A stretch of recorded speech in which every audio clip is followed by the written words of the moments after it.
کر دیتے ہیں کہ اسلام یہ کہتا ہے یا شریعت یہ کہتی ہے، which assumes کہ دنیا کے اندر کوئی ایک ہمارے پاس ایک یونیفائڈ ورژن آف شریعت ہمارے پاس موجود ہے، جو کہ ہمیں واضح طور پہ نظر آتا ہے کہ نہیں ہے۔ دو شرعی ممالک آپ کے بالکل پڑوس کے اندر موجود ہیں اور ساتھ ہی رہ چکے ہیں آپ کے اپنے، ایک کا نام ایران ہے اور دوسرے کا نام سعودی عرب ہے۔ اور جب مثالیں دی جاتی ہیں امریکہ کی ایکسپورٹڈ وارز کی اور بامز کی، تو یہ ہمیں بھول جاتے ہیں ہم کہ جس مدینہ اور مکہ کا ہم آج ذکر کرتے ہیں شریعت کا ذکر کرتے ہوئے اور اسلام کا ذکر کرتے ہوئے، وہ جس کے ملک کے اندر موجود ہے وہ آج بھی اسرائیل کا اور اسی امریکہ کا ایلائی ہے اور ایران کا انٹیگنسٹ رہ چکا ہے، جو کہ اب چائنا کی انٹرونشن سے اس سال میں جا کے ذرا سی کچھ ہمارے پاس بہتری واقع ہوئی ہے۔ سو واٹ شریعت؟ ایران کی شریعت، سعودی عرب کی شریعت، سراج الحق صاحب کی شریعت، یا مسٹر راجا کی شریعت؟ پہلے شریعت کے اوپر تو اگری کر لیں۔ مسلم لیگ پاکستان بننے سے پہلے کسی شریعت کے اوپر اگری نہیں کر سکی، پاکستان بننے کے بعد کسی شریعت پہ اگری نہیں کر سکی۔ پہلے ایک ماڈل آف کانسٹیٹیوشن ٹرائی کیا، پھر دوسرا ماڈل آف کانسٹیٹیوشن ٹرائی کیا، پھر تیسرا ماڈل آف کانسٹیٹیوشن ٹرائی کیا۔ تو جب ہم لوگ کہتے ہیں کہ بھی آپ ہمیں ایک مثال لا کے دکھا دیں، آپ ہمیں دکھا دیں ایک ایسا شرعی ملک جسے دنیا بھر کے تمام مسلمان اگری کرتے ہوں، جس کے اندر کسی قسم کے کوئی مظالم نہ ڈھائے جاتے ہوں، جو کہ پرفیکٹ طریقے سے چل رہا ہو، آپ کی دی گئی فرانس کی مثالوں اور یو کے سے اور یو ایس اے اور جاپان، چائنا، رشیا کے مقابلے میں زیادہ بہتر طریقے سے چل رہا ہو، ویئر از دیٹ کنٹری؟ تو ہمیں یاد آتی ہیں مثالیں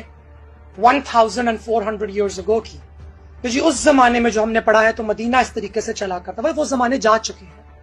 وہ افراد بھی جا چکے ہیں، مذہبی پرسنالٹیز جن سے ہم سب کی بہت عقیدت ہے،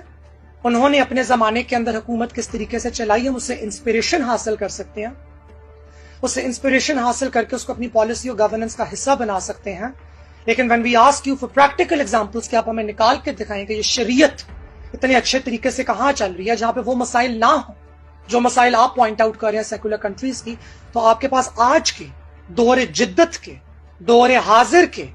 بلکہ پوسٹ ماڈرن زمانے کی کوئی مثال موجود نہیں ہوتی کسی بھی قسم کی، which again begs the question what شریعت؟ کون سی شریعت اور کہاں کی شریعت؟ اب بات کی جا رہی ہے ریشنالٹی کی اور پریگمیٹزم کی، تو میں امید کرتی ہوں کہ اس سوال کے جواب میں بھی ریٹرک نہیں دی جائے گی کہ جی وہ والی شریعت جو تب ہوا کرتی تھی، بیکاز اگر تب ہوا کرتی ہے کہ مثالوں کے اوپر ہم لوگوں نے جانا ہے تو پھر تو ہمارے پاس پری ماڈرن کمیونزم پہ چلے جاتے ہیں، جب انڈسٹریز نہیں ہوتی تھی، لوگ کھیتی باڑی کرتے تھے یا اپنے اپنے ایکو سسٹم کے ساتھ ایٹ پیس رہتے تھے، ہولسٹک طریقے سے اپنے سسٹمز، اپنے کسٹمز، اپنے ریلیجن کو فالو کیا کرتے تھے، اور ایک ٹرو شیئرڈ ریسورسز ہوتی تھی، انڈیویجول اونرشپ آف ریسورسز نہیں تھی، بڑا بہترین سسٹم چل رہا تھا۔ تو اگر تب پہ کہیں پہ جانا ہے اور ماضی پہ کبھی جانا ہے اور ماضی کی کوئی ریٹوریکل مثال لے کر آنی ہے، پھر تو ہمارے پاس ہزاروں مثالیں موجود ہیں، کسی بھی قسم کی مثال دی جا سکتی ہے، کسی بھی طرح کے سسٹم کی اگزامپل نکال کے دی جا سکتی ہے۔ So I think this is just a rhetorical instrument کہنا کہ شریعت یہ کہتی ہے اور اسلام یہ کہتا ہے، کیونکہ آپ کے اپنے ریلیجن، آپ کی اپنی ریلیجس آرتھوڈاکسی، آپ کی اپنی کنٹری کے اندر بہت سے پالیسی پوائنٹس کے اوپر ایگری نہیں کر سکی۔